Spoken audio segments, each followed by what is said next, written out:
Hey guys, welcome to my channel. आज के मेरे वीडियो में है बच्चों के लिए मज़ेदार पेपर शेप क्राफ्ट।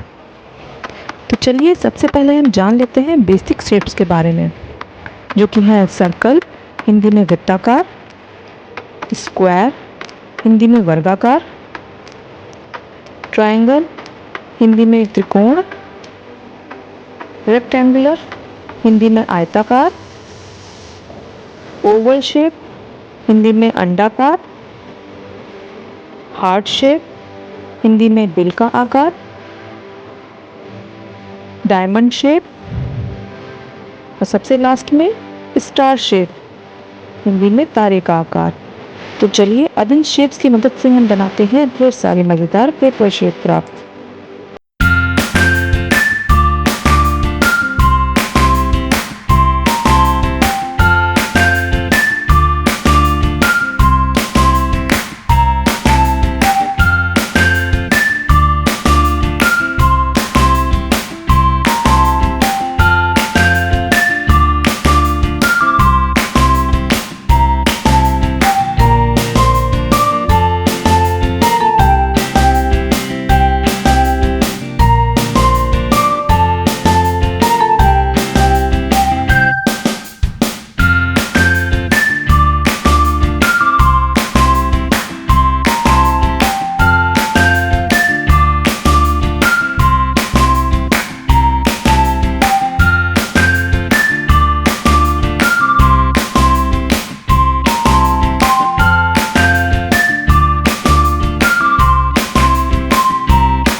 तो गाइस, अगर आपको ये मेरा वीडियो पसंद आया हो तो लाइक ज़रूर करिएगा और मेरे चैनल को सब्सक्राइब करना मत भूलिएगा। Bye bye, take care.